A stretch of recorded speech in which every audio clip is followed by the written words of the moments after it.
사랑하는 자들아, 거류민과 나그네 같은 너희를 권하노니 영혼을 거슬러 싸우는 육체의 정욕을 제어하라. 너희가 이방인 중에서 행실을 선하게 가져 너희를 악행한다고 비방하는 자들로 하여금 너희 선한 일을 보고 오시는 날에 하나님께 영광을 돌리게 하려 함이라. 인간의 모든 제도를 주를 위하여 순종하되 혹은 위에 있는 왕이나 혹은 그가 악행하는 자를 징벌하고 선행하는 자를 포상하기 위하여 보낸 총독에게 하라. 곧 선행으로 어리석은 사람들의 무식한 말을 막으시는 것이라. 너희는 자유가 있으나 그 자유로 악을 가리는 데 쓰지 말고 오직 하나님의 종과 같이 하라.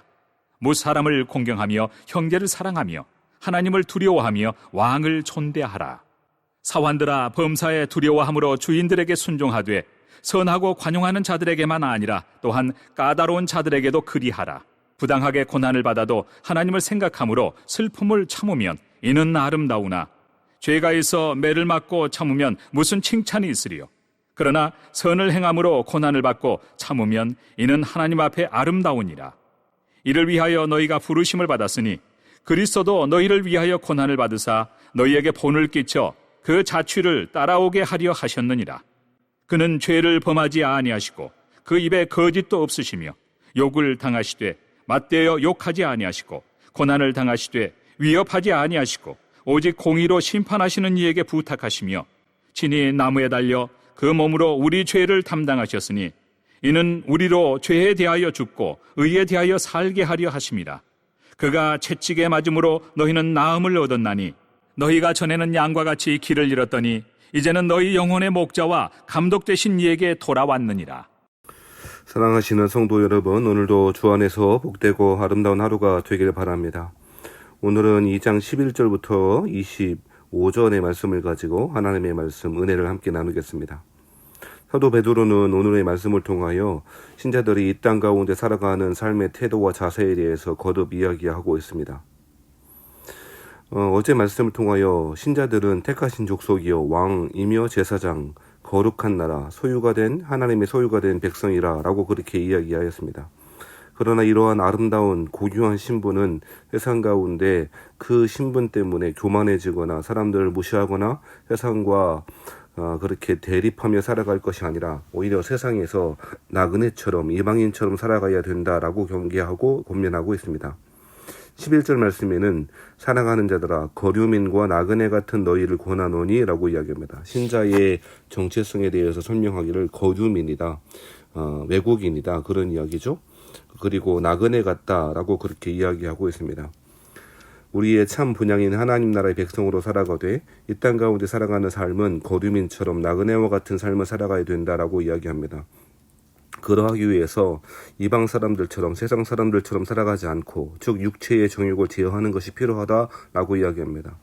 육신의 정욕과 안목의 정욕과 이생의 자랑처럼 대로 그렇게 살아가는 사람들이 아니라 육신의 정욕을 제어하는 것이 신자의 삶이어야 한다라고 이야기합니다. 자신의 육신이 원하는 방향으로 살아가는 것이 아니고 오히려 그것을 제어하는 것이 참 행복한 신자의 길이라고 그렇게 이야기하고 있죠. 또 뿐만 아니라 이방인 중에서 행실을 선하게 갖는 것이야말로 신자들 자세이어야 할 것이다 라고 이야기합니다. 그것을 통하여 너희를 악행한다고 비방하는 자들로 하여금 너희의 선한 일을 보고 오시는 날에 하나님께 영광을 돌리게 하려 함이라 라고 이야기합니다. 오늘날 사람들이 교회에 대해서 비판하는 그 주된 이유는 교리나 우리 신앙이 가진 진리 문제라기보다는 그리스도인이라고 하는 사람들이 악행 때문인 것 같습니다.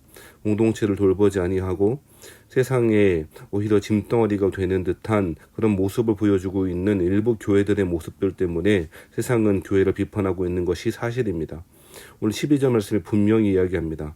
이방인 중에서 거류민과 나그네같이 살아가는 것이 중요한데 그 삶은 육신의 정욕을 제하여 세상 사람들과 똑같이 살아가는 것이 아니라 오히려 행실을 선하게 갖고 그리고 너희를 악행을 한다고 비방하는 자들 때문에 하나님의 나라의 복음들이 방해가 받는 것이 아니라 오히려 선한 행실을 갖는 것이야말로 그것을 통하여 하나님께 영광을 돌리게 하는 것이 필요하다라고 이야기합니다. 실제로 초대교회 때 역병이 돌 때 흑사병과 같은 역병이 돌 때엔 그리스도인들은 앞장서서 사람들이 다 버리고 가는 그 병든 사람들을 나서서 돌보고 그렇게 했었던 것입니다. 자기의 가족들 못지않게 오히려 가족들보다 더 그러한 감염병에 걸린 사람들을 돌보고 그러다가 죽게 되어지는 사람도 많이 있었다고 초대교회의 역사들은 기록하고 있는 것입니다. 참신자는 이처럼 선한 행실을 통하여 하나님께 영광을 돌리는 것이 참신자이라고 이야기합니다. 이러한 원리에 따라 13절 말씀에는 인간의 모든 제도를 주를 위하여 순종하되 라고 이야기합니다. 사람들이 만드는 논 제도이므로 다 악한 것이라고 하지 않고 오히려 그것을 주를 위하여 순종하는 것이 필요하다라고 이야기합니다. 베드로도 마찬가지고 사도 바울도 마찬가지고 신약에서는 인간들이 세운 제도를 그것을 다 부인하는 듯한 태도를 보이지 않고 오히려 적극적으로 순종하는 것이 필요하다라고 이야기합니다. 그것을 통하여 그 법과 제도와 같은 것을 통하여 하나님은 사람들의 악행을 제어하고 하나님 나라를 여전히 지탱하고 있는 수단으로 그렇게 보고 있는 것이죠. 그러나 이러한 것도 분명한 한계가 있는데 그것은 주를 위하여라고 하는 것입니다. 세상 사람들이 진리와 반대되는 것을 요구하거나 하나님의 말씀을 방해하거나 그리스도의 복음을 완전히 꺾어버리려고 하는 태도로 접근하는 것이 아니라면 그것이 악한 사람들을 벌하고 선한 사람들을 선행하는 자를 포상하기 위한 일들이라면 당연히 순종하는 것이 필요하겠다라고 이야기합니다. 16절 말씀에는 너희는 자유가 있으나 그 자유로 악을 가리는 데 쓰지 말고 오직 하나님의 종과 같이 하라 라고 이야기합니다. 그리스도인은 참 자유가 있는 사람이죠. 오히려 왕과 같은 사람이고 제사장과 같은 사람입니다. 그러므로 그 자유는 놀라운 자유입니다. 하지만 그 자유를 방종하는 기회로 삼는 것이 아니고 오히려 그 하나님의 말씀을 따라가는 선행으로 말미암아 하나님께 영광을 돌리고 주를 위하여 순종하는 태도가 필요하다라고 이야기하고 권면합니다. 그래서 17절 말씀에는요. 못 사람을 공경하며 형제를 사랑하며 하나님을 두려워하며 왕을 존대하라 라고 이야기합니다.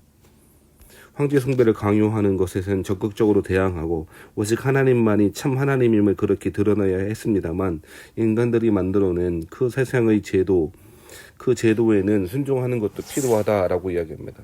형제 사랑을 하는 것, 뜨겁게 사랑하라라고 그렇게 권면했던 것처럼 세상을 따라가지 못할, 세상을 사랑하지 않아야 할 부분도 있고 또 세상을 사랑하여 세상에 있는 하나님의 사람들을 사랑하고 공경하고 형제를 사랑하는 것 또한 필요하다라고 그렇게 이야기하는 것입니다.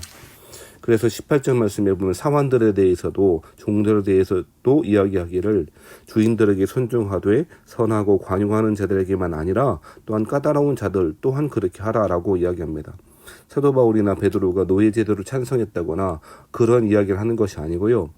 그 목적이 분명해야 한다라고 하는 것을 분명히 이야기하고 있죠. 그러면서 그러한 일들 때문에 고난을 당한다면 그것이야말로 하나님 앞에 아름다운 일이라고도 이야기합니다. 고난의 종류에는 여러 가지가 있을 것입니다. 자신의 부족함 때문에 실수와 죄 때문에 당하는 고난, 그렇게 당하는 고난은 무슨 칭찬이 있겠습니까? 그것이 20절 말씀 아니겠습니까?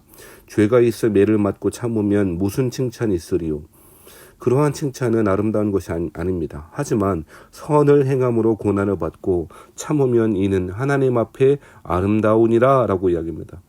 그리스도의 복음에 합당한 삶을 살아가는 것 때문에 그것들 때문에 고난을 받는다면 그리고 견디고 인내하는 것이야말로 답일 수밖에 없는 세상 가운데 있다면 그 사람은 하나님 앞에서 아름다운 사람이라고 이야기합니다.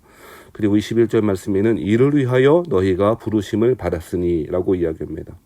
고난이 없는 삶이 아니라 선을 행하며 그 선을 행하는 것들 때문에 고난을 받고 참는 것 그것을 위하여 너희가 부르심을 받았다라고 이야기합니다. 그러면서 예를 듣는 것이 누구입니까? 예수 그리스도이십니다. 우리 주님의 예를 들고 있습니다. 우리 주님이 어떻게 하셨습니까? 너희를 위하여 고난을 받으사 너희에게 불을 끼쳐 그 자취를 따라오게 하려 하셨느니라 라고 이야기합니다. 고난 없는 삶이 아니라 오히려 그리스도의 복음 때문에 고난을 받는 그 길, 발자취를 따라오도록 하신 것이 우리를 부르신 목적이라고 이야기합니다. 그러면서 우리 예수님의 모습을 이야기합니다. 23절 말씀에 보면 우리 예수님은 죄를 범하지도 않으셨고 그 입에 거짓도 없으시며 욕을 당하시되 맞대어 욕하지 않으시고 고난을 당하시되 위협하지 않으시고 무엇을 공의로운 심판하신 이에게 부탁하셨다라고 이야기합니다. 이것이야말로 신자들이 이 세상 가운데 살아갈 이 세상 가운데 살며 가져야 할 태도 아니겠냐라고 하는 것입니다. 우리 주님처럼 그 의롭게 공의롭게 심판하신 이에게 부탁함을 통하여 그것이야말로 소극적인 것이 아니고 오히려 적극적인 하나님의 백성들의 태도여야 할 것이다 라고 이야기합니다. 사랑하시는 여러분, 우리는 세상 가운데 살아갑니다. 억울하게 당하는 어려움도 있을 것입니다. 하지만 그 억울하게 당하는 그리스도의 복음에 합당한 공의와 정의의 삶을 살아가는 것 때문에 고난을 당한다면 하나님 앞에서 아름다운 일이랍니다.